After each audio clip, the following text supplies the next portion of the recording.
Sometimes the kindest thing you can do is notice when someone's trying their best. Sometimes all it takes is one small gesture to remind someone they're not alone. Leonard was a widower, raising his young daughter on a tight budget, counting every dollar just to afford their weekly dinner out. Across the restaurant sat a young woman in a red dress with only $10 to her name, waiting nervously for a blind date who would crush her spirit the moment he arrived. What Leonard and his daughter witnessed that night would break their hearts, but what they chose to do about it would change 3 lives forever. Could one quiet act of kindness from a stranger be exactly what someone needs to believe in people again? Before we jump back in, tell us where you're tuning in from. And if this story touches you, make sure you're subscribed because tomorrow I've saved something extra special for you. The Friday evening air held the kind of coolness that made Leonard Harding grateful for his worn denim jacket. At 59, he'd learned to appreciate small comforts, the weight of his daughter's hand in his, the amber glow of streetlights against October darkness, the promise of an hour where he didn't have to think about tomorrow's shift or next month's rent. "Dad, you're walking too slow," Ren said, tugging at his calloused fingers. At 8 years old, she possessed an energy that seemed infinite, a brightness that somehow survived despite everything they'd been through. Leonard smiled down at her. At the careful French braid she'd insisted on doing herself that morning. A few strands had already escaped, framing her face in a way that reminded him achingly of Sarah. "I'm savoring the moment, sweetheart." "That's what old folks do. You're not old," Ren said loyally, though her grip tightened, pulling him forward with more insistence. Romano's restaurant sat on the corner of 5th and Madison, its red brick facade and hand-painted sign a remnant of a time when this neighborhood had been more prosperous. Now it stood surrounded by empty storefronts and check-cashing places, but inside, the Castellano family maintained something close to magic. The smell of garlic and basil, the warmth of a wood-fired oven, the kind of welcome that made you forget the world outside. Leonard held the door for Ren, feeling the familiar blast of warm air and conversation. It was nearly 7 o'clock, the restaurant filling with its usual Friday crowd, couples celebrating the end of the work week, families gathering over checkered tablecloths, the comfortable hum of people who knew each other's names. "Leonard, Ren!" Angela Castellano emerged from behind the counter, her round face creasing into a smile. She'd been serving them for 2 years now, ever since Leonard had scraped together enough courage to leave the house on a Friday night without Sarah. "Your table's ready, honey." Their table. The thought still caught him sometimes, that they had a table, a place that expected them, a ritual that had become as necessary as breathing. Table 7. Tucked against the far wall where Ren could watch the kitchen door and Leonard could see the front entrance. A booth with cracked red vinyl that had probably been there since the 70s. Leonard slid in across from his daughter, accepting the laminated menus though they both knew what they'd order. The routine was part of the comfort, scanning familiar options, pretending to deliberate, choosing the same thing they always did. "How was school this week?" Leonard asked, a question he posed every Friday while they waited. Ren pulled out her backpack, extracting a homemade bookmark, a paper flower crafted from old magazine pages, carefully folded and glued. "We learned about origami in art class. Mrs. Patterson said mine was the best." Leonard took the bookmark, turning it over in his rough hands. The delicate petals were pink and gold, impossibly intricate for her small fingers. "This is beautiful, sweetheart. Your mom would have loved it." The mention of Sarah sat between them for a moment, neither painful nor entirely comfortable. 3 years had passed since cancer had taken her. 3 years since Leonard had watched his wife fade in a hospital bed they couldn't afford. 3 years of learning to be both mother and father to a daughter who needed more than he knew how to give. "I put it in my library book," Ren said, her voice matter-of-fact in the way children have when discussing loss. "The one about the girl who talks to animals." Angela appeared with water glasses and a basket of bread. "The usual tonight?" "Spaghetti marinara to share." "Please," Leonard said, and Chocolate milk for the young lady, Angela finished, winking at Wren. Already got it coming, sweet girl. After Angela left, Wren reached for the bread, her movements careful.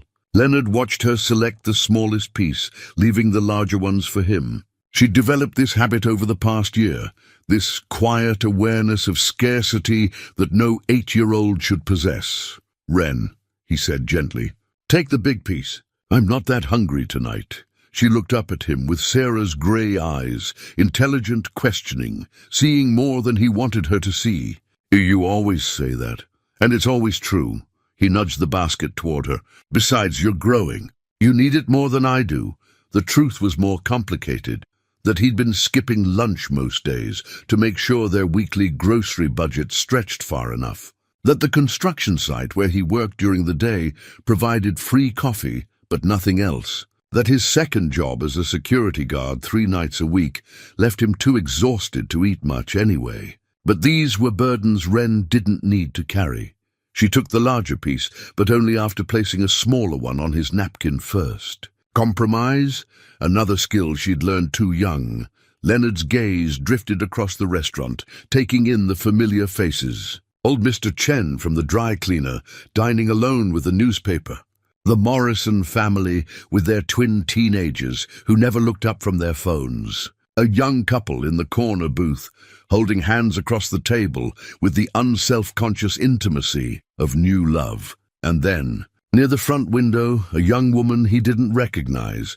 She sat alone at a two-top, her posture rigid with nervous energy. Mid-20s, Leonard guessed, wearing a red dress that had been carefully pressed, the kind of outfit that spoke of special occasions and limited options. Her dark hair was pulled back, revealing a face that kept glancing toward the entrance, then down at her phone, then back to the entrance again. On the table in front of her sat a single glass of water and what looked like a folded $10 bill, placed carefully beside her napkin. Dad?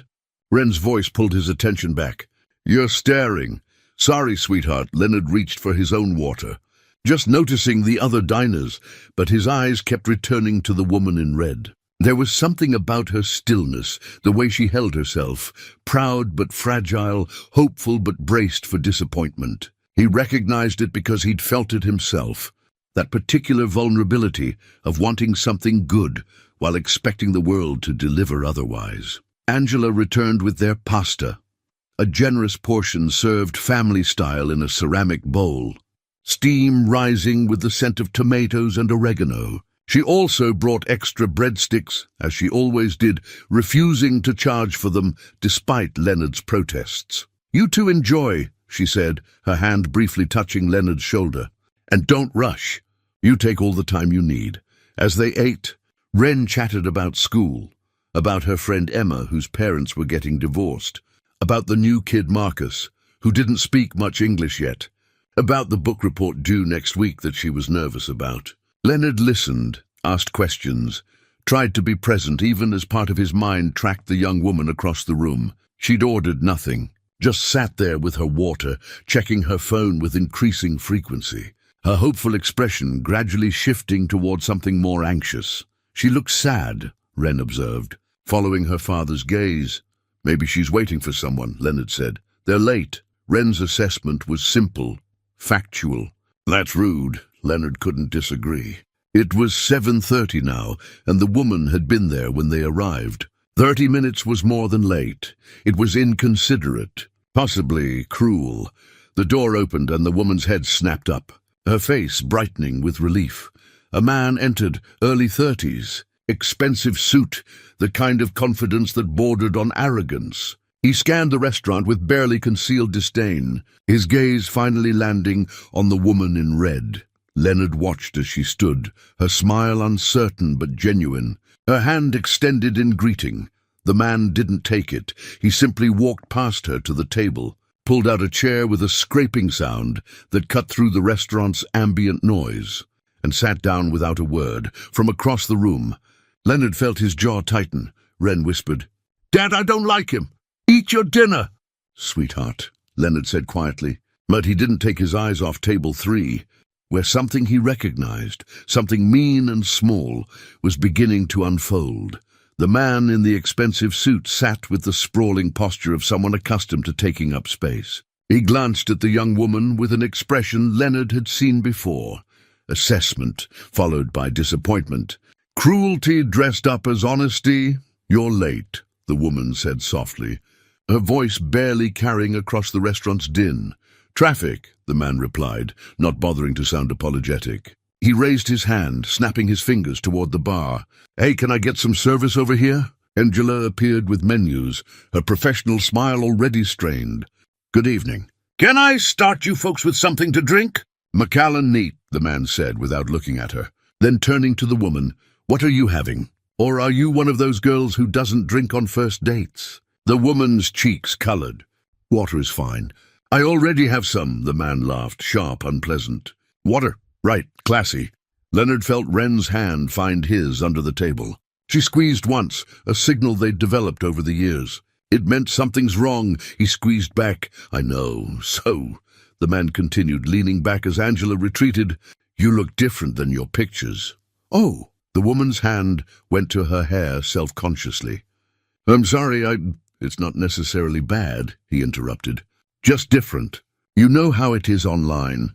Everyone uses filters, good angles, lies a little." He shrugged. "Can't blame you, I guess."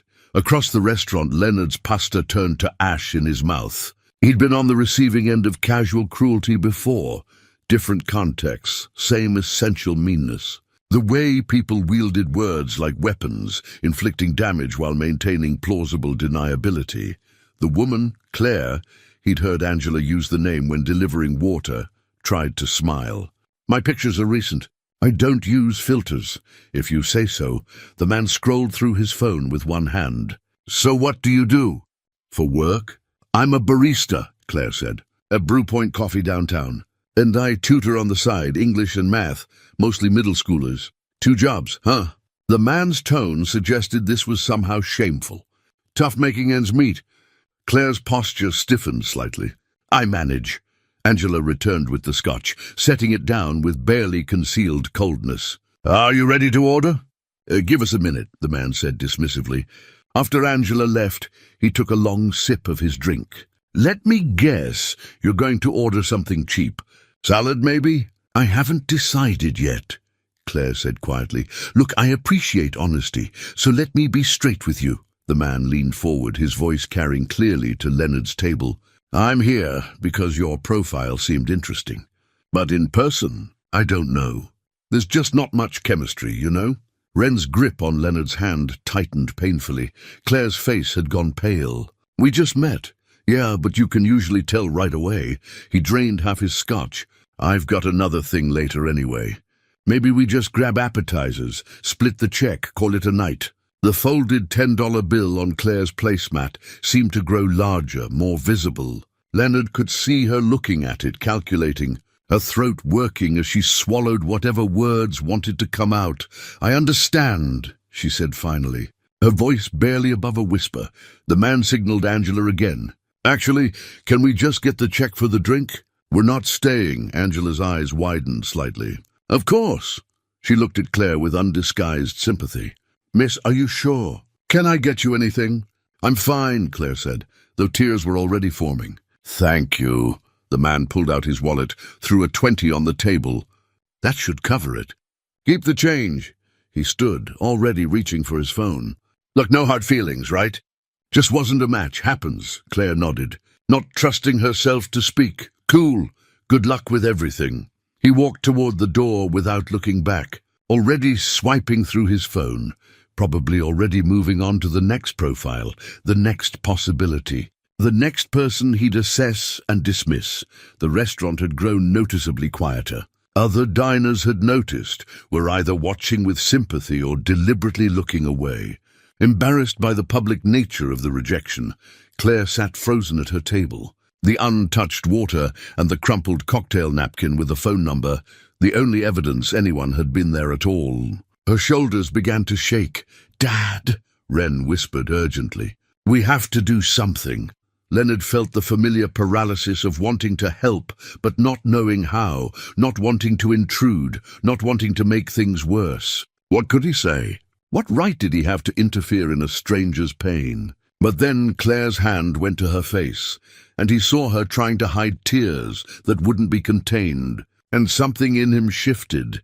He thought of Sarah in the hospital, after a particularly brutal round of chemotherapy, when well-meaning visitors had said the wrong things, or worse, said nothing at all. He remembered how isolating that had been, to suffer publicly while people looked away out of discomfort. "Please, Dad," Wren said. Leonard caught Angela's eye. She came over immediately, reading something in his expression. "Can you do me a favor?" he asked quietly. "That young lady at table 3, can you bring her a cup of tea? Whatever kind is calming. Put it on my tab." Angela's face softened. "Chamomile." "And Leonard, you're a good man." She moved toward the kitchen, while Leonard watched Claire, who was now gathering her purse with shaking hands, preparing to leave. The $10 bill remained on the table. She hadn't even had a chance to spend it. Angela emerged with a steaming cup, approaching Claire's table with gentle determination. Leonard couldn't hear what she said, but he saw Angela gesture toward his table, saw Claire's confused expression, saw her meet his eyes across the restaurant. He gave a small nod. Nothing more. Claire's face crumpled briefly before she managed a trembling smile.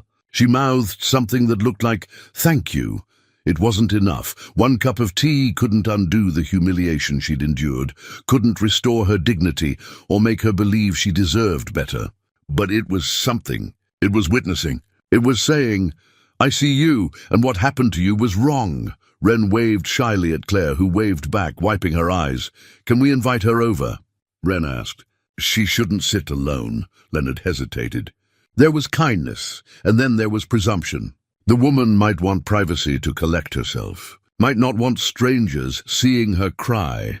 But as he watched Claire wrap her hands around the teacup, as he saw her glance their way again with something like hope, he made a decision. "Let me write her a note," he said to his daughter. "Something she can accept or refuse." "Her choice," Wren nodded seriously. "That's good, Dad. Give her the choice." Leonard asked Angela for a pen and napkin. He wrote carefully, aware that words mattered, that phrasing could be the difference between kindness and pity. "My daughter and I noticed you've had a rough evening. Would you like to join us for dessert? No pressure, just kindness." Table 7, he folded the napkin, handed it to Angela, who read it and smiled. "I'll deliver it," she said. Leonard watched Angela cross the restaurant, watched her place the note beside Claire's teacup, watched Claire unfold it with trembling fingers. For a long moment, Claire simply stared at the words, then she looked up, directly at Leonard and Wren, and slowly, deliberately, she stood. Claire gathered her purse, a worn leather thing that had seen better years, and picked up the folded $10 bill. For a moment, Leonard thought she might leave anyway, might decide that accepting kindness from strangers was more humiliation than she could bear tonight. But then she walked toward their table, each step seeming to require courage. Leonard stood as she approached, old-fashioned courtesy his father had taught him, the kind that felt increasingly rare in the modern world. "I'm Leonard," he said. "This is my daughter, Wren." "Claire." Her voice was rough from suppressed crying. "Thank you for the tea. You didn't have to do that. We wanted to," Wren said with the absolute certainty children possess. "That man was really mean to you." A laugh escaped Claire, half sob, half genuine amusement. "Yes, he really was." "Please sit." Leonard gestured to the empty space beside Wren. "If you'd like." "No obligation." Claire hesitated only a moment before sliding into the booth. Up close, Leonard could see how young she was, mid-20s at most, with dark circles under her eyes that spoke of too many early mornings and late nights. Her red dress, which had seemed festive from across the room, revealed itself as slightly too large, borrowed perhaps, or bought second-hand and not quite the right fit. Angela materialized with her impeccable timing. "Can I get you anything, honey?" "On the house tonight." "Oh, I couldn't," Claire began. "You can and you will," Angela said firmly. "Nobody gets treated like that in my restaurant without getting a proper meal after." "What sounds good?" Claire's eyes filled again. "Just maybe some soup?" "Whatever you have. Minestrone," Angela declared, "with fresh bread." "Coming right up." She squeezed Claire's shoulder before heading to the kitchen. An awkward silence settled over the table. Leonard wasn't good at this, at small talk, at comforting strangers, at knowing what to say when someone's dignity had been shredded in public. He glanced at his daughter, who seemed far more at ease than he felt. "Your dress is really pretty," Wren offered. "Red is my favorite color." "Thank you." Claire touched the fabric self-consciously. "I borrowed it from my roommate." "Thought I should make an effort. You look nice," Wren said simply. He was wrong about everything. Leonard's throat tightened. His daughter had inherited Sarah's gift for seeing people clearly, for knowing when someone needed to hear the truth more than politeness. "How old are you?" Claire asked Wren, seeming grateful for the distraction. 8. "How old are you?" 26? "That's grown up," Wren said solemnly. "Do you like being grown up?" Claire considered this. Sometimes I miss being 8 when things were simpler." "Things aren't that simple when you're 8 either," Wren replied. And Leonard had to suppress a smile at her serious tone. Angela returned with the soup, a generous bowl that steamed with the scent of vegetables and herbs, accompanied by a basket of bread that was definitely more than standard. Claire stared at the food as if she couldn't quite believe it was real. "Thank you," she whispered. "All of you." "I don't," her voice caught. "I almost didn't come tonight. I'm glad I did, though. Not for him. For this. Sometimes the worst moments lead us to the people we're supposed to meet," Leonard said quietly, then felt self-conscious about the sentiment. But Claire nodded, as if he'd said something profound. She ate slowly, savoring each spoonful. Leonard and Wren finished their pasta in companionable silence, giving Claire space to collect herself. After a while, she spoke again. "I work 2 jobs, coffee shop mornings, tutoring evenings. I'm trying to save money for—" She paused. "My mom's sick, diabetes. She can't work anymore. And insurance doesn't cover everything." Leonard understood immediately the weight of that responsibility, the impossible math of making poverty stretch far enough. "I know something about that. Medical bills are how I lost my house 3 years ago. After my wife passed," Claire looked up sharply. "I'm so sorry. It's been 3 years," Leonard said. "You learn to carry it differently after a while." "I'm not sure you ever stop carrying it," Claire said softly. "No," Leonard agreed. "You don't. You just get stronger." Wren pulled her backpack onto her lap, extracting the paper flower bookmark she'd made. "I made this in art class. Do you want it?" "For good luck?" Claire took the delicate origami with reverent hands. "This is beautiful." "Did you really make this?" Wren nodded proudly. "Mom used to make flowers from paper before she got sick. Dad says I'm good at it like she was." "You are," Claire said, her eyes bright. "This is really special." "Thank you, Wren." She tucked the bookmark carefully into her purse, right next to the $10 bill she hadn't needed to spend. As they talked, Leonard found himself relaxing. Claire was easy to be around. Thoughtful, genuine, with the kind of resilience that came from surviving disappointment without becoming bitter. She asked Wren about school, listened attentively to stories about art class and playground politics, seemed genuinely interested in an 8-year-old's perspective on the world. Angela stopped by their table. "Can I get you folks dessert?" "We have fresh tiramisu tonight." Leonard glanced at Claire, then at the time. They'd been sitting for nearly 2 hours, far longer than their usual Friday dinner. "What do you think, ladies? Should we share some?" "Please," Claire said. "But let me contribute." She reached for the $10 bill. Leonard waved it away. "This one's on us. Call it paying forward the kindness someone showed me when I needed it." Claire's eyes filled for what seemed like the 100th time that evening. "I don't know how to thank you." "Don't need thanks," Leonard said. "Just, maybe next time someone needs help, you'll remember this feeling and do the same." The tiramisu arrived, a generous slice with 3 forks. They ate slowly, the conversation shifting to lighter topics. Books they'd read, movies they'd seen, the small pleasures that made difficult lives bearable. When they finally prepared to leave, Claire stood reluctantly. "I have an early shift tomorrow." 5 a.m. at the coffee shop. We're here every Friday," Wren said suddenly.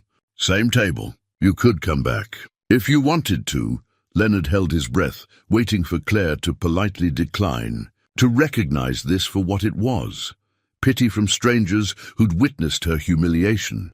But Claire smiled, genuine and warm. I'd like that, really. Next Friday, then. Leonard heard himself say, 7 o'clock! I'll be here, Claire promised. Walking to his truck afterward, Wren's hand in his, Leonard felt something he hadn't experienced in 3 years.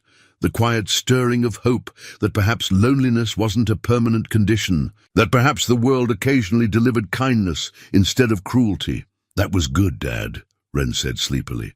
What we did tonight? Yes, sweetheart, Leonard agreed. That was good. The following Friday arrived with the kind of anticipation Leonard hadn't felt in years. He found himself checking the clock at the construction site more frequently than usual, calculating how long until they could leave for Romano's. You're distracted today, his foreman observed at lunch break. Everything okay? Fine, Leonard said, though he felt oddly transparent. Just looking forward to the weekend. At 6:30, he picked up Wren from Mrs. Chen's apartment, the elderly neighbor who watched her after school for a price Leonard could barely afford, but couldn't do without. Your girl talked about her new friend all week, Mrs. Chen said at the door. Claire this, Claire that. She's very excited. Leonard felt a flutter of concern. Wren was getting attached, and if Claire didn't show up tonight, if the invitation had been politeness accepted in a moment of vulnerability, but not intended to be recurring, his daughter would be devastated. We'll see if she comes, Leonard said carefully, but Wren had no such doubts. She'd made another paper flower, this one with purple petals. For Claire's collection, she explained in the truck. So she can have 2. They arrived at Romano's at 6:45, earlier than usual. Leonard tried to hide his own nervousness as they settled into table 7, but Wren noticed everything. She'll come, Dad, Wren said with certainty. Maybe, Leonard hedged. She might have had to work. Or maybe she decided she'll come, Wren repeated. 7 o'clock passed. Angela brought water and bread, her expression sympathetic. Give her time, honey, she told Wren. Traffic is terrible on Fridays, 7:15. Leonard ordered their usual meal, trying to keep disappointment from his face. It was foolish to have expected this. A young woman with her whole life ahead of her. Why would she want to spend Friday evenings with a middle-aged widower and his daughter?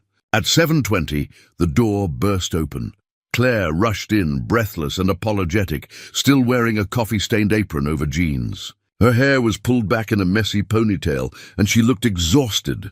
I'm so sorry, she said, sliding into the booth. My shift ran over and the bus was delayed, and I tried to text, but I don't have your number. You came, Wren interrupted, beaming. I knew you would. Claire's expression softened. Of course I came. I've been looking forward to this all week. Leonard felt something tight in his chest loosen. No apology needed. We're just glad you're here. Angela appeared with her knowing smile. What can I get you, Claire? And don't say nothing. I know you came straight from work. Whatever's easiest, Claire said. I don't want to be trouble. The minestrone was a hit last week, Angela suggested. Or we have eggplant parmesan tonight that's wonderful. The eggplant sounds amazing, Claire admitted. But let me pay this time, please. Leonard started to protest, but Claire held up her hand. I insist. You bought last week. It's only fair.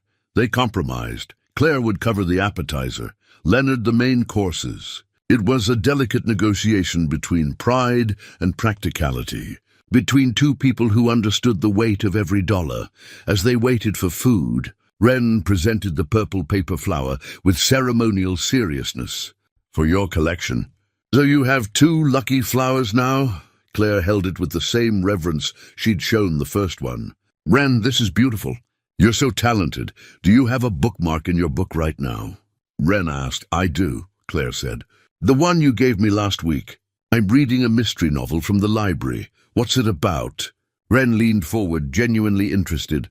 As Claire described the plot, Leonard watched the two of them interact, his daughter animated and engaged, this young woman giving Wren her complete attention, treating her observations as important rather than dismissing them as childish. The food arrived, and conversation flowed more naturally than the previous week. Claire shared stories from her coffee shop job, difficult customers, small kindnesses, the regulars who made minimum wage bearable. Leonard talked about his construction work, the satisfaction of building something tangible, the ache in his hands that had become constant. "Do you ever wish you'd done something different?" Claire asked. "For work, I mean." Leonard considered this. "I wanted to be an architect once. Drew building designs all through high school. But then Sarah got pregnant with Ren, and architecture school wasn't practical. Construction paid immediately, and we needed money. Do you regret it?" Claire's question was gentle, curious rather than pitying. "No," Leonard said honestly. "Maybe sometimes I wonder what if. But then I look at Ren and can't imagine any other path that would have brought me here." Claire nodded. "I wanted to be a teacher. Made it 2 years into college before my mom got sick and I had to drop out. The tutoring I do now, it's the closest I can get to that dream.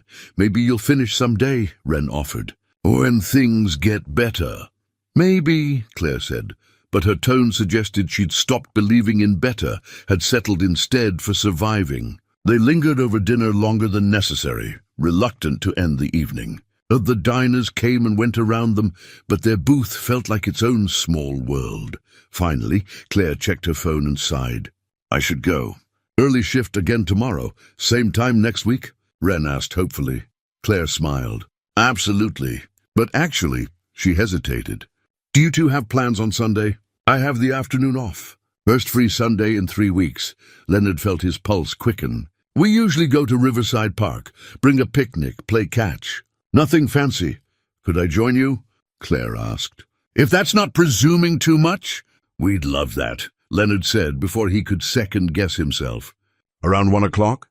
"I'll be there," Claire promised, as she left, pressing money into Angela's hand for her portion, despite the waitress's protests. Leonard felt Ren's knowing gaze on him. "What?" he asked. "You like her," Ren said simply. "She's nice," Leonard hedged. "No, Dad, you like her." "It's okay. I like her too." Leonard didn't know how to respond to that, to his daughter's perceptiveness, to the way his own heart had started doing complicated things when Claire smiled. "Let's take things slow, sweetheart," he finally said. "We're just making a new friend."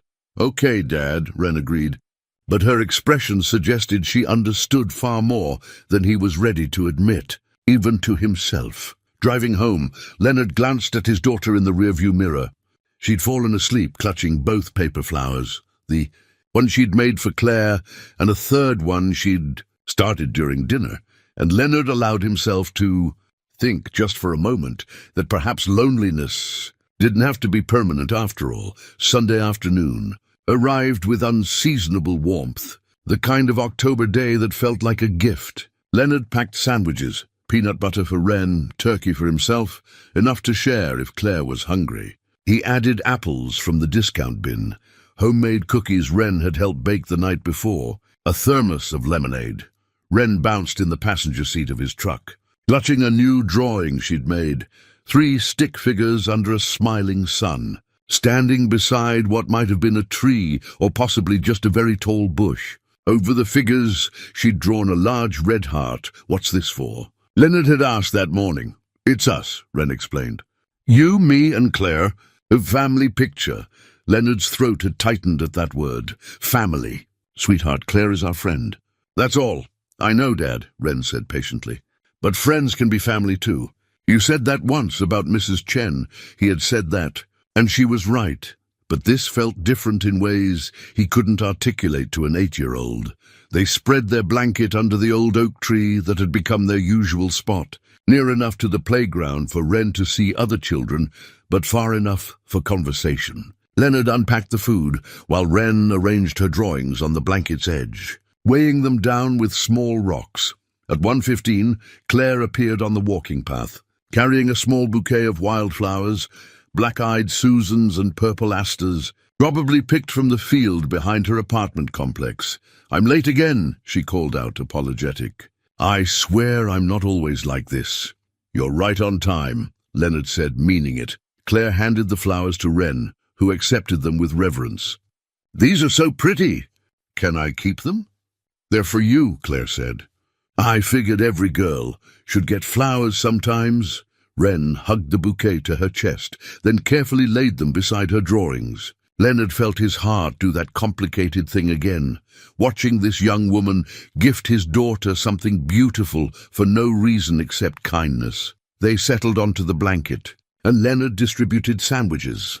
Claire tried to refuse, claiming she'd eaten lunch, but Wren's insistent offering of cookies broke through her protests. "My dad's father used to bring him here," Wren explained through a mouthful of peanut butter, "to play catch. Now Dad brings me. That's a nice tradition," Claire said.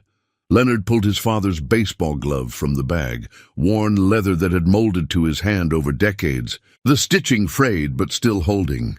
"My dad died when I was 19. This is one of the few things I kept." Claire touched the glove gently. "What was he like?" "Quiet," Leonard said. "Worked in a factory his whole life.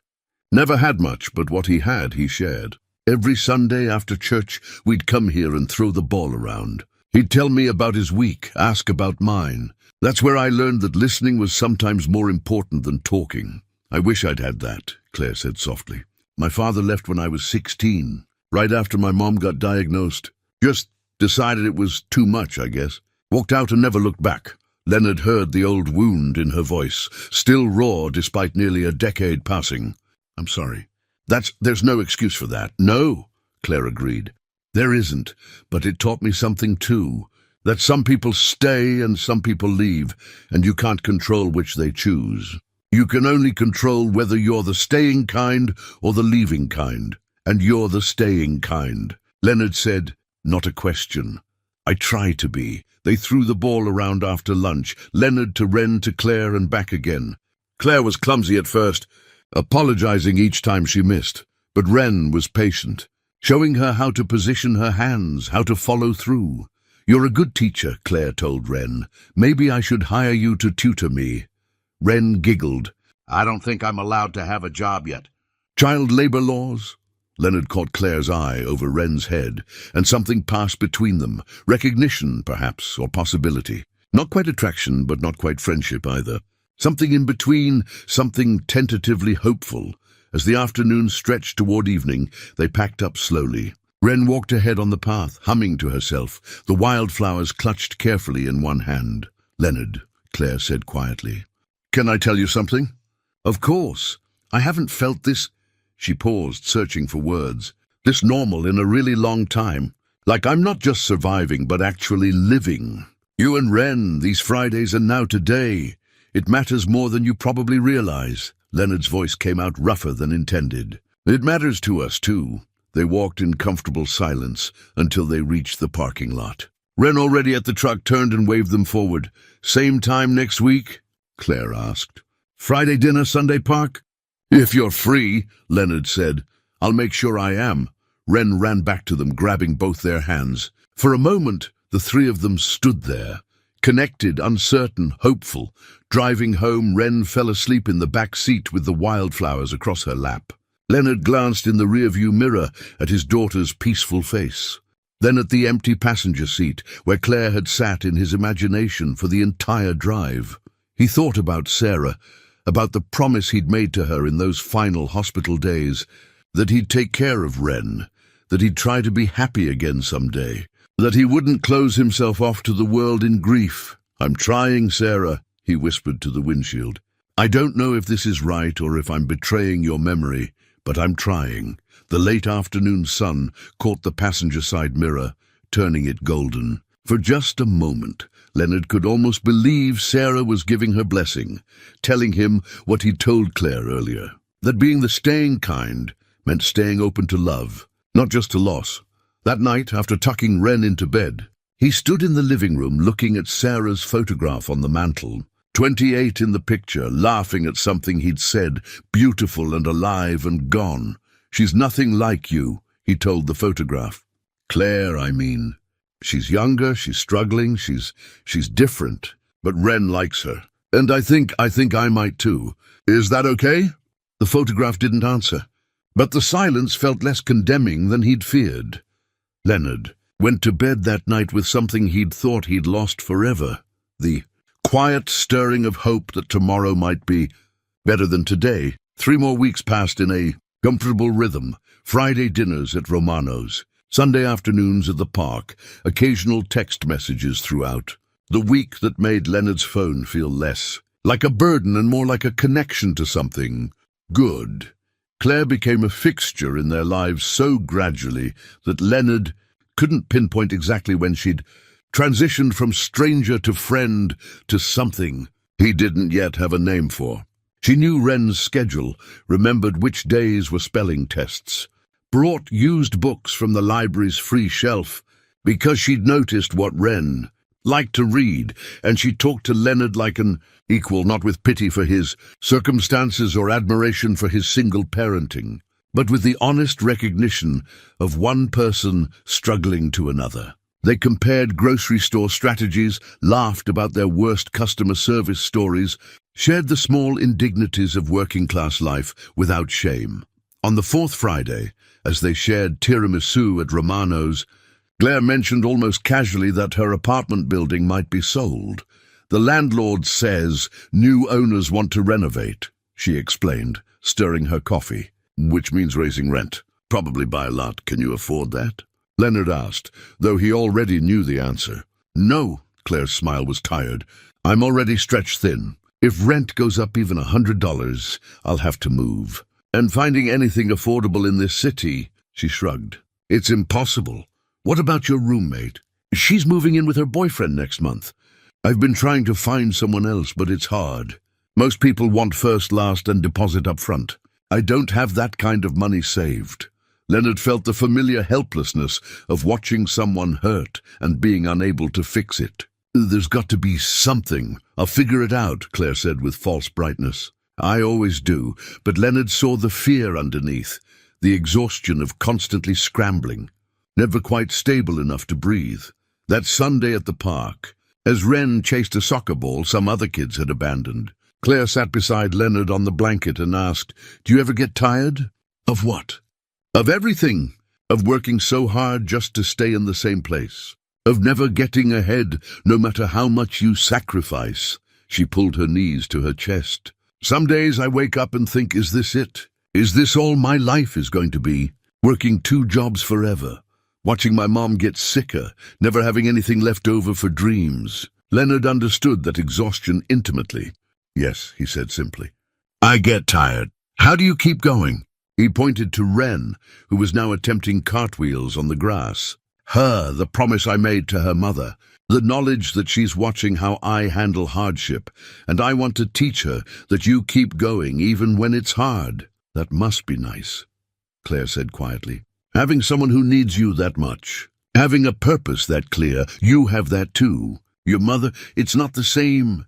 Claire's voice cracked slightly. "My mother needs me, yes, but I also resent her sometimes for needing me, for being sick when I was supposed to be starting my life. And then I hate myself for resenting her because it's not her fault, and what kind of daughter thinks that way?" Leonard put his hand over hers. "The kind of daughter who's human. The kind who's allowed to grieve her own lost opportunities while still showing up every day." Claire turned her hand over, squeezing his fingers. "How are you so wise?" "I'm not wise. I'm just old enough to have made a lot of mistakes and learned from some of them." She leaned her head on his shoulder, and Leonard felt the weight of it, literal and metaphorical. The trust required to let someone else hold your exhaustion for a moment. "Leonard," she said softly, "what are we doing here?" "What is this?" His heart hammered. "What do you want it to be?" "I don't know, something more than friends, maybe. But I don't want to assume, and I don't want to ruin what we have by wanting too much." "You're not assuming," Leonard interrupted. "And you couldn't ruin this if you tried." She lifted her head to look at him. "So you feel it too? This, whatever this is?" "Yes." The admission felt terrifying and liberating simultaneously. "But Claire, I'm 59 years old. You're 26. I have a daughter and responsibilities and grief I'm still carrying. I don't know what I have to offer you besides complications." "What if I don't mind complications?" Claire asked. "What if I want—" She stopped, reformulating. "My whole life people have left me or disappointed me or used me. You're the first person in a long time who's just stayed, who's shown up consistently, who treats me like I matter. That's not nothing, Leonard. That's everything." Before Leonard could respond, Wren ran over, breathless and grass-stained. "Dad, Claire!" Come play with me." They followed his daughter to an impromptu soccer game with other park families, and watching Claire chase the ball with Wren, laughing unself-consciously, Leonard felt something shift in his chest, the final lock on his heart clicking open. Later, walking to the parking lot, Wren between them again, holding both their hands. Claire said, "I meant what I said earlier. About this mattering." "I know," Leonard replied. "And for what it's worth, I'm falling for you. Probably have been since that first night at Romano's. I'm terrified of it, and I don't know how to do this. But I'm falling for you." Claire's eyes filled with the quick tears he'd come to recognize as her default emotional response. "I'm falling for you too." "Both of you." Wren looked up at them with complete understanding. "Does this mean Claire is our girlfriend now, Dad?" Leonard and Claire both laughed, the tension breaking into something lighter. "Maybe," Leonard said carefully, "if that's okay with you." "It's very okay," Wren declared. "I've been waiting for you two to figure it out." That night, lying in bed, Leonard replayed the conversation. He'd admitted his feelings, something he hadn't done since Sarah, something that made him vulnerable in ways he'd forgotten about. But vulnerability, he was learning, wasn't the same as weakness. Sometimes it was the bravest thing you could do, to risk your heart again after it had already been broken once. He fell asleep thinking about Claire's hand in his, about Wren's approval, about the possibility that perhaps his story wasn't over after all.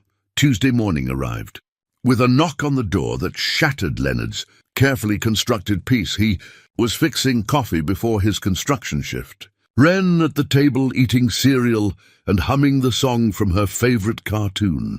A normal morning until it wasn't. The woman at the door wore business attire and carried a leather folder. Her badge read, "Jennifer Martinez, Child Protective Services." Leonard's stomach dropped through the floor. "Mr. Harding." Her voice was professional, neutral. "I'm with CPS. We received a report regarding your daughter's welfare." "May I come in?" The world tilted. Leonard's hands went numb. "A report? What kind of report?"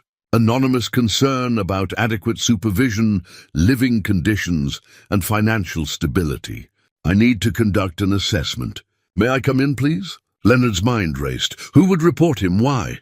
He looked back at Wren, who'd stopped eating, her eyes wide with the child's instant recognition of danger. "Of course," he managed. "Please." Jennifer entered, her gaze sweeping the apartment with practiced efficiency. Leonard saw it through her eyes, the cramped space, the second-hand furniture, the careful cleanliness that couldn't hide poverty. "I need to speak with your daughter privately," Jennifer said. "Is there a separate room?" "Her bedroom." Leonard's voice sounded distant to his own ears. "Wren, sweetheart, go with Ms. Martinez. Just answer her questions honestly, okay?" Wren nodded, scared but obedient. Leonard watched them disappear into the small bedroom, then collapsed onto the couch, head in his hands. This was his nightmare, the one that woke him at 3 in the morning when bills piled up and Wren coughed with what might be a cold, or might be something worse they couldn't afford to check. The fear that someone with authority would look at his life and decide he wasn't enough. 20 minutes felt like hours. When Jennifer emerged, her expression revealed nothing.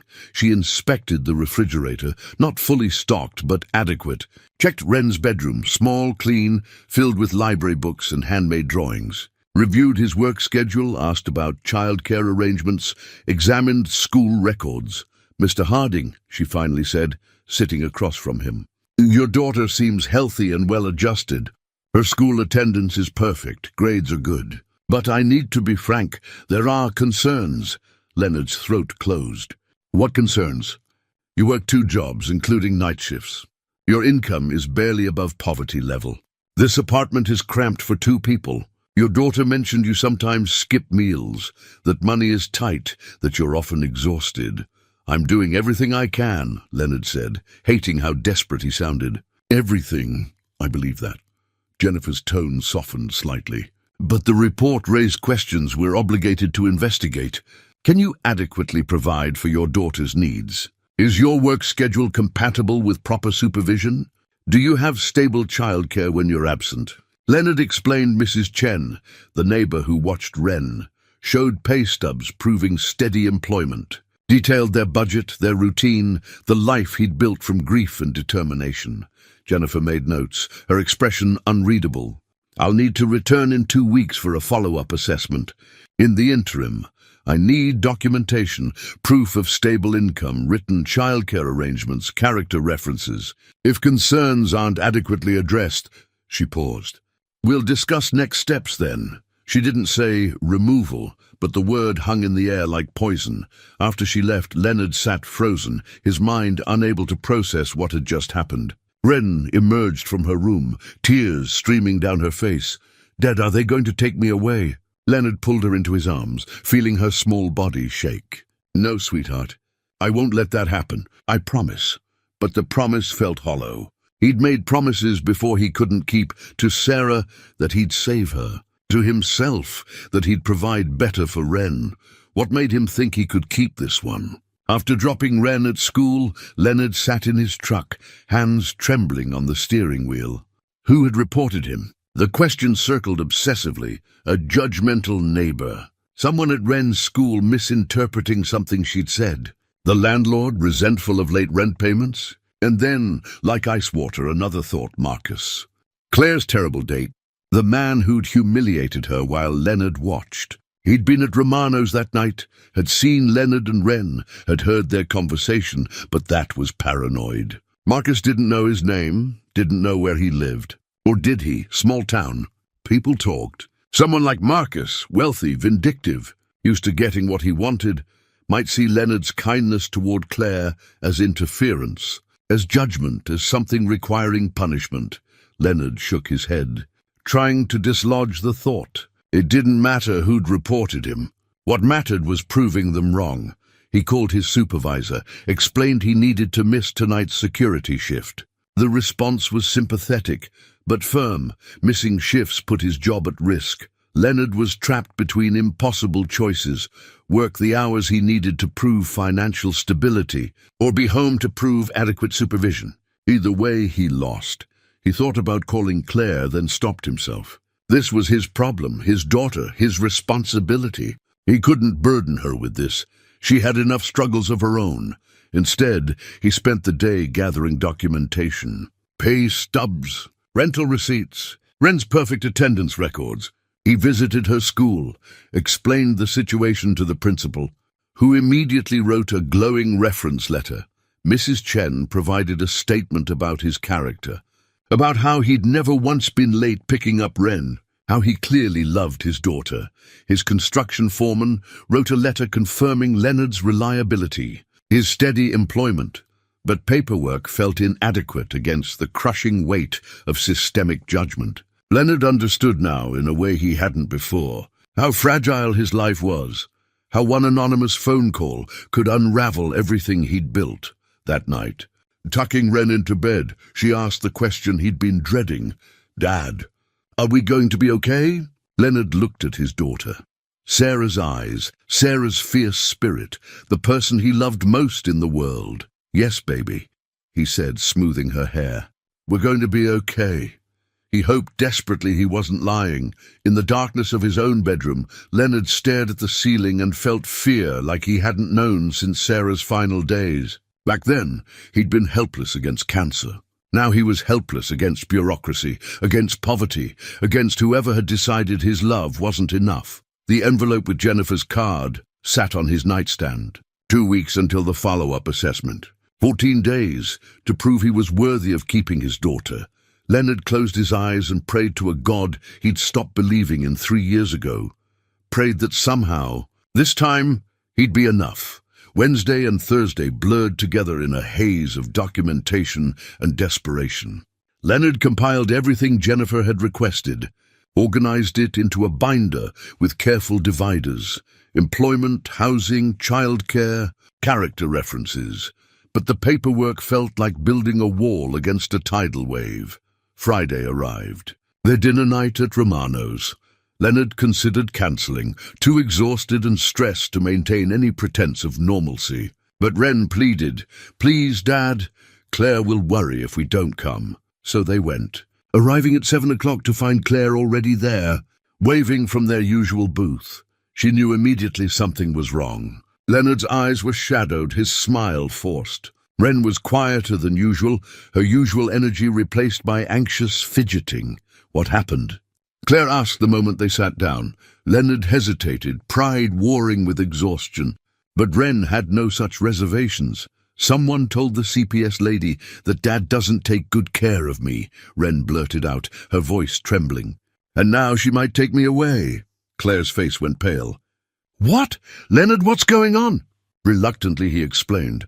The anonymous report. Jennifer's visit, the follow-up assessment scheduled for next Tuesday, the impossible standards he had to meet.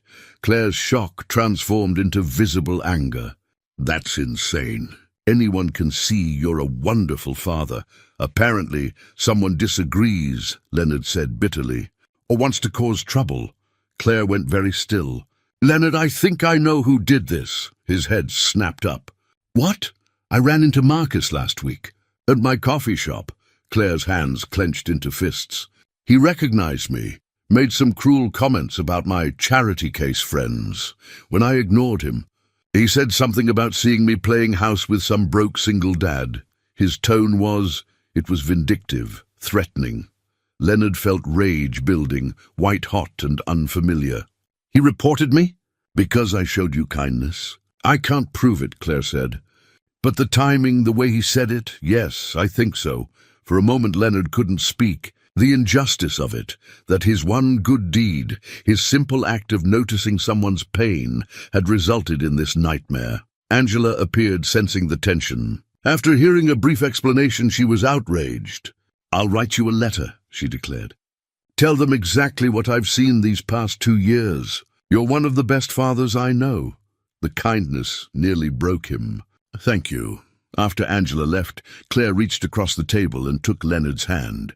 "What do you need?" "How can I help?" "I don't know," Leonard admitted. "I've got all the paperwork Jennifer asked for, but what if it's not enough? What if they decide that love and effort aren't sufficient when you're poor?" "Then we fight harder," Claire said fiercely. "Leonard, you're not alone in this. We'll make sure they see the truth." The "we" didn't escape his notice. She was claiming this fight as partly hers. "I could help with childcare," Claire offered suddenly. "On nights you work security. I could stay with Wren and we can document it, show stable, consistent care. I can't ask you to do that. You're not asking. I'm offering." Claire's grip on his hand tightened. "We're friends, Leonard." "More than friends. That's what people do for each other," Wren spoke up quietly. "Please, Dad, I like when Claire's with us." Leonard felt emotion rising, threatening to overwhelm him. "I'll think about it." Over dinner they strategized. Claire would write a character reference emphasizing Leonard's parenting, their regular routine, the support system he'd built. She'd document their Friday dinners as evidence of stability and positive relationships. Angela brought extra dessert, refusing payment. "You focus on your family. That's what matters." The word family lingered, what they were becoming, whether they acknowledged it or not. As they prepared to leave, Claire walked them to Leonard's truck. In the parking lot, under the amber streetlight, she said, "Whoever did this, whoever tried to hurt you, they don't get to win. You're not alone. Why are you doing this?" Leonard asked.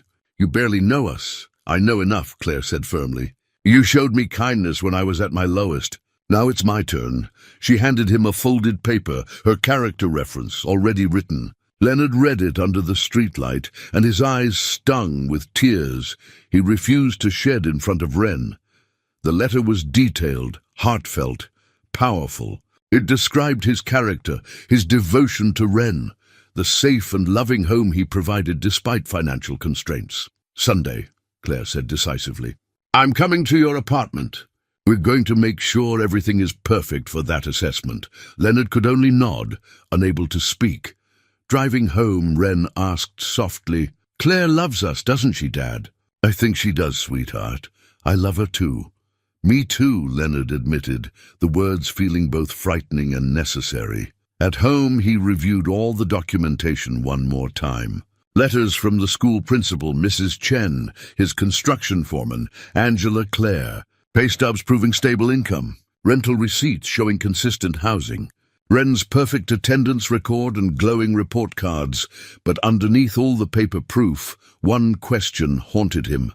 Was he enough? He'd tried to be both mother and father, provider and nurturer, strong and gentle. He'd worked himself to exhaustion, sacrificed everything he could sacrifice, loved Wren with a fierceness that sometimes scared him.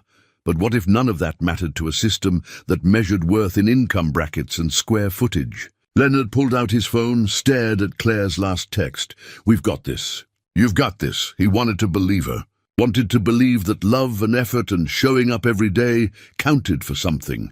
Tuesday was 5 days away. 5 days to prepare, to gather every scrap of evidence that he was a good father, that Wren was safe and happy and thriving. 5 days to prove that being poor didn't make him unworthy of keeping his daughter. Leonard set his alarm for 5 a.m. He'd need to leave early to gather one more reference, to double-check every detail, to make sure nothing was overlooked. He couldn't control who'd reported him or why. Couldn't change his financial situation overnight. Couldn't erase the exhaustion that Jennifer had noticed, but he could show up prepared. Could demonstrate the life he'd built from grief and determination. Could fight with everything he had for the person who mattered most. Sunday morning, Claire arrived at Leonard's apartment with cleaning supplies and a determination that wouldn't accept his protests. "I'm helping," she said firmly, pushing past him into the small living room. "Let's make this place perfect." Wren appeared from her bedroom, already holding a dust cloth. "I'm helping too." For the next 4 hours they worked together. Claire organized while Wren cleaned, and Leonard tried to stay out of their way.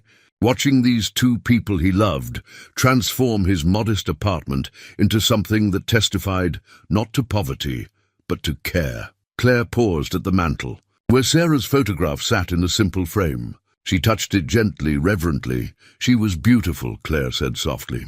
"Wren looks just like her." Leonard stood beside her. "She was. In every way. You must miss her terribly. Every day." He paused. "But it's been 3 years. I'm learning to live with the missing."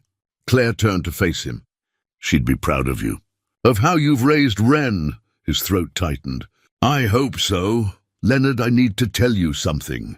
Claire's voice was steady, but her hands trembled. "About Marcus. About the report. You already told me you think it was him." "No, I mean, I ran into him again. Yesterday. He confirmed it." Her eyes filled with angry tears. "He bragged about it. Said people like you shouldn't have kids if you can't afford them properly. He was proud of what he'd done." Leonard felt rage building again, but underneath it, something else. Fear. Because Marcus had wealth connections. The kind of power that could make trouble stick. "Even if we know it was him," Leonard said quietly. "We can't prove it to CPS. They won't care about his motives. They'll only care about whether his concerns are legitimate. Then we make absolutely certain they find nothing concerning," Claire said. "We show them the truth." After Wren went to her room, Claire sat beside Leonard on the couch. "I need to say something else. Something I've been thinking about." "What?" "I'm falling in love with both of you," she said simply. "With Wren, with you, with this—" She gestured around the small apartment. "This life you've built. And I don't want to lose it. I don't want to lose you." Leonard's heart hammered. "Claire, I know it's complicated," she continued. "I know you're scared. I know you still love Sarah, and that's okay. Love isn't finite. But Leonard, I need you to know I'm here. I'm staying. No matter what happens Tuesday." He pulled her close, holding her against him. "I'm falling in love with you too. But I'm terrified." "Of what?" "Of failing. Of losing Wren. Of betraying Sarah's memory. Of not being enough for either of you." The words tumbled out, raw and honest. Claire pulled back to look at him. "You are enough. You've always been enough. Sarah knew it. Wren knows it. And I know it." They sat together in silence, holding each other, until Wren emerged holding a drawing of the three of them. "Her latest family portrait. For Ms. Martinez," Wren explained. "So she can see we're happy." Monday passed in a blur. Leonard spoke with his supervisor, explained the situation, negotiated a schedule change. Day shifts only, no more security work at night. The pay would be slightly less, but his supervisor agreed to a trial period. Small victory, but significant. It showed adaptability, commitment to providing stable care. Monday evening, Leonard reviewed the binder one final time. Every document in place, every letter powerful and sincere. Claire's reference sat on top, her words describing his character with clarity that made his chest ache. A text from Claire. Tomorrow. "We've got this. You've got this," he responded. "Thank you for everything, Claire. That's what family does. Family." The word that had terrified him now brought comfort. Leonard tried to sleep, but nerves kept him awake. He reviewed everything in his mind, what he'd say, how he'd present himself, how to demonstrate that poverty wasn't neglect, that struggling wasn't the same as failing. At 3 a.m., he gave up and went to the living room. Sarah's photograph watched him in the darkness. "I need help," he whispered to her. "I don't know how to do this alone," but he wasn't alone anymore. Claire would be there Tuesday morning. Wren would show Jennifer how happy she was. The letters would speak for him when his own words failed. He thought about Marcus, about casual cruelty, about people who wielded power as punishment, about how one man's vindictiveness had nearly destroyed everything Leonard held dear. But he also thought about Claire, about how that same terrible night had brought her into their lives, about how kindness had rippled outward in ways he couldn't have predicted. Tuesday morning arrived too quickly. Leonard dressed carefully, his best shirt pressed the night before. He made Wren her favorite breakfast, trying to project calm he didn't feel. At 8:30, Claire arrived. She'd brought fresh muffins, something to offer Jennifer as hospitality. "Always thinking practically, always helping. Ready?" she asked. Leonard wasn't, would never be. But he nodded anyway. At 9 o'clock exactly, the knock came. Jennifer Martinez stood at the door, folder in hand, expression professionally neutral. "Mr. Harding," she said, "thank you for having me back." Of course, Leonard's voice was steadier than he felt. "Please come in." Jennifer entered, immediately noticing the transformation, the spotless apartment, the organized space, the warmth that testified to home rather than just housing. She also noticed Claire. Raising an eyebrow, "This is Claire," Leonard introduced. "A close friend who helps with childcare." Jennifer nodded, making notes. The assessment was beginning. Leonard's entire future, everything that mattered, hung in the balance of the next hour. He glanced at Wren, who gave him a brave smile. At Claire, who squeezed his hand once, firmly. Then he took a deep breath and prepared to fight for his family. Jennifer conducted her assessment with methodical thoroughness. She toured the apartment, noting the cleanliness, the organized spaces, the evidence of care. She reviewed the binder Leonard had prepared, reading each letter carefully. She interviewed Wren separately again. This time, Leonard could hear his daughter's voice through the bedroom door, confident, articulate, describing their routines, talking about Claire, about Friday dinners and Sunday park visits, about feeling safe and loved. When they emerged, Wren carried her latest drawing, the family portrait she'd made for Jennifer. "This is us," Wren explained. "Me, Dad and Claire. We're happy together." Jennifer studied the drawing, her expression unreadable. Then she turned to Claire. "Ms. Foster," Claire supplied. "Claire Foster? Miss Foster, can you describe your role in this household?" Claire sat up straighter.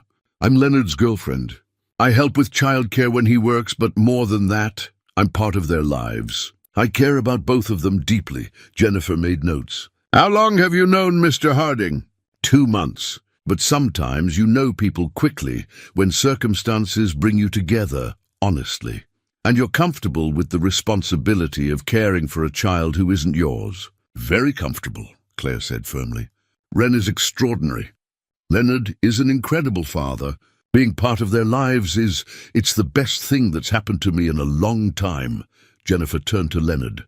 "Mr. Harding, I see you've made changes to your work schedule." Leonard handed her the letter from his supervisor. "Day shifts only now. Consistent hours. It means slightly less money, but it means I'm home every evening with Wren, and childcare during work hours. Mrs. Chen, my neighbor. She's watched Wren for 2 years. I have a written arrangement with her now, as you requested."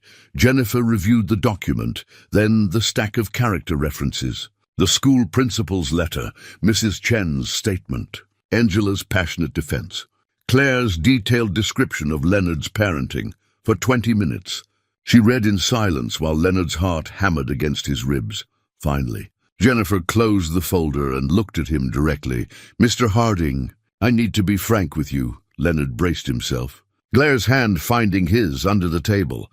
"When I received the initial report, the details suggested potential neglect, inadequate supervision, financial instability, possible inability to meet a child's basic needs." Leonard nodded, unable to speak. But anonymous reports are often motivated by malice rather than genuine concern for a child's welfare. Jennifer's tone shifted slightly. "What I see here is a father doing everything humanly possible with limited resources. Your daughter is healthy, happy, excelling in school, emotionally secure. You have stable housing, consistent income, and now a strong support system." Leonard felt Claire's grip tighten painfully. "The letters I've read today paint a consistent picture. A devoted parent who prioritizes his daughter's well-being above everything else. The schedule changes you've implemented show adaptability and commitment." Jennifer stood, and Leonard's heart nearly stopped. "I'm closing this case," she said clearly. "There are no grounds for further investigation. Your daughter is exactly where she should be, with a parent who loves her and provides for her to the best of his ability." Relief crashed over Leonard so powerfully his knees went weak. "Thank you," he managed. "Thank you." Jennifer's expression softened, the first genuine warmth she'd shown. "Keep doing what you're doing, Mr. Harding. You're a good father. Don't let anyone tell you otherwise." After she left, Leonard sat heavily on the couch, head in his hands. The tension that had held him together for 2 weeks suddenly released, and he felt tears coming, relief, exhaustion, overwhelming gratitude. Wren climbed into his lap. "We get to stay together?" "Yes, sweetheart," his voice broke. "We get to stay together." Claire knelt beside them, her own tears falling freely. "It's over. You did it." Leonard looked up at her. "We did it. I couldn't have—" He couldn't finish. They held each other, this family they'd chosen, fought for, earned. The moment felt sacred, too large for words. Later that day, Leonard called everyone who'd written letters, thanking them. Angela cried on the phone. Mrs. Chen said she'd known all along everything would be fine. His foreman told him he'd earned a raise, starting next month. That Friday, they went to Romano's as usual. Word had spread in the way small towns do. People stopped by their table to congratulate Leonard, to express support, to remind him he had community he hadn't fully recognized. Angela brought their meals with extra everything, refusing any payment. "Tonight's on the house. We're family." During dessert, Wren asked, "Can we do something special this Sunday?" "What did you have in mind?" Leonard asked. Wren looked between her father and Claire. "Can we take a picture together? A real family picture?" Claire's eyes filled again, her default response to emotion. "I'd love that." "Me too," Leonard said, his throat tight. Sunday at the park, they asked a passing jogger to take their photo. Leonard, Claire, and Wren stood together under the oak tree that had become their place. Wren in the middle, holding the baseball glove. Leonard's arm around Claire's shoulders. Claire's hand resting on Wren's head. All three of them smiling, genuine, unguarded joy. The photo captured this moment. Imperfect people building something perfect, despite everything trying to tear them apart. That evening, Leonard had the photo printed and framed. He placed it on the mantel beside Sarah's photograph, not replacing, honoring both love's past and present. Wren noticed immediately. "Mom's with us." "And so is Claire." "Yes, sweetheart," Leonard agreed. "We carry everyone we love forward. That's what makes us strong." Claire stood beside him, looking at both photographs. "Is this really okay? Me being here in this space that was hers?" Leonard pulled her close. "Sarah told me once near the end that she didn't want me to be alone forever. That someday I'd find someone new to love and that would be okay. I think she'd approve of you." "I hope so," Claire whispered. "I know so," Leonard said with certainty. 3 months later, Leonard stood at the kitchen counter of a slightly larger apartment, making coffee on a Saturday morning. Sunlight streamed through windows that actually faced east, a luxury he hadn't realized he'd missed. Claire emerged from the bedroom they now shared, wearing one of his old t-shirts, her hair sleep-tousled. She kissed his cheek in passing, moving to start breakfast. "Ren still asleep?" she asked. "Miracle of miracles," Leonard replied. "We should have at least another hour." They'd moved in together 6 weeks ago, a practical decision that was also deeply emotional. Claire's building had indeed been sold, rent increased beyond her means. Leonard's raise had come through. Together, they could afford something better than either could manage alone. It still felt surreal sometimes. Waking up to Claire's presence, sharing coffee in comfortable silence, building a life that looked nothing like what he'd imagined 3 years ago, but felt right in ways he couldn't articulate. "I heard Marcus moved away," Claire mentioned casually, cracking eggs into a bowl. "His company transferred him to Seattle." Leonard felt nothing at the name, no anger, no triumph, just indifference. That man's cruelty had inadvertently brought Claire into their lives, but he no longer held any power over them. "Good riddance," Leonard said simply. Ren appeared in the doorway, still in pajamas, clutching the stuffed rabbit Claire had given her for Christmas. "Is it Pancake Saturday?"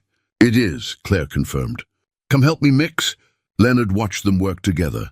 Ren standing on a stool beside Claire, carefully measuring flour, while Claire guided her hands. His daughter had gained confidence over these months, the anxiety that had plagued her after the CPS visit gradually fading. Her grades had improved even more. She joined the art club at school. She laughed more freely, cried less often, seemed to trust that good things could last. After breakfast, they prepared for their usual Sunday at the park. The ritual had remained constant, even as everything else shifted. Friday dinners at Romano's, Sunday afternoons under the oak tree. At the park, they spread their blanket in the familiar spot. Another family had claimed the space once, and Ren had looked devastated until Leonard explained that some things you held loosely, that flexibility was part of life. But the family had moved on, and their oak tree welcomed them back. Leonard pulled out the baseball glove, tossed the ball to Ren, who caught it cleanly and threw it to Claire. Their throws had become more confident, their laughter easier. Between tosses, Leonard reflected on how much had changed since that October night, when he'd watched a young woman in a red dress sit alone with $10 and hoped that would be crushed. He'd simply noticed. Had seen someone struggling and offered the smallest kindness, a cup of tea, an invitation. Acknowledgement that her pain mattered, and that small gesture had rippled outward, changing 3 lives in ways none of them could have predicted. "What are you thinking about?" Claire asked, settling beside him on the blanket while Ren played on the nearby swings. "That night at Romano's," Leonard said. "How you looked so brave and so vulnerable at the same time." "I was terrified," Claire admitted. "I'd scraped together everything I had for that date. Borrowed a dress. Hoped maybe this would be the time things worked out." "I'm glad he was awful to you," Leonard said, then quickly added, "I don't mean that the way it sounds." Claire laughed. "I know what you mean. If he'd been decent, if that date had gone well, I would have left the restaurant with him. We never would have talked. Never would have." She gestured between them. "This. Sometimes the worst moments lead us to the best people," Leonard said, echoing words he'd spoken that first night. "You've said that before," Claire noted. "Do you really believe it?" "I do now." They sat in comfortable silence, watching Ren play. Other families filled the park, children shrieking with joy, parents watching with the mixture of exhaustion and love. Leonard recognized intimately. "Leonard," Claire said quietly, "I want to tell you something." His heart skipped. Her tone was serious. "I'm happy," she continued, "truly deeply happy. I don't remember the last time I felt this way. Like I'm not just surviving, but actually living." Leonard took her hand. "Me too. I thought after Sarah, I thought that part of my life was over. That I'd used up my allotment of love and happiness." "Love isn't finite," Claire said. "It expands. It makes room." "You sound like Sarah," Leonard observed. "She used to say something similar. Smart woman." The smartest. Ren ran back to them, breathless and grass-stained. "Dad, can we stay until the ice cream truck comes?" "If it comes, sure," Leonard agreed. She settled between them, content to simply exist in their presence. Leonard looked at his family, chosen, built, real, and felt gratitude so profound it hurt. He thought about Marcus, about casual cruelty and vindictive reports, and the ways people tried to destroy what they didn't understand. But he also thought about Angela and Mrs. Chen and the school principal, about Jennifer Martinez, who'd seen past poverty to the love underneath, about Claire, who'd stayed when leaving would have been easier. "Dad," Wren's voice interrupted his thoughts. "Are we going to be together forever?" Leonard and Claire exchanged glances. Adults knew better than to promise forever, but Leonard said, "We're going to try our very best, sweetheart." "That's what families do," Wren nodded, satisfied with this answer. "Okay, that's good enough." And it was more than good enough. It was everything. The ice cream truck's jingle echoed across the park. Wren jumped up, already running toward it. Leonard and Claire followed more slowly, hand in hand, carrying the blanket and the baseball glove and the accumulated weight of their shared history. Leonard glanced back at the oak tree one more time, at the spot that had witnessed their transformation from strangers to family.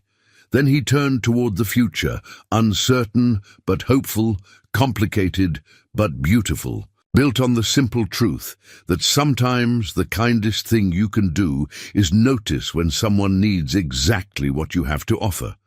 And sometimes, in return, they offer you exactly what you need.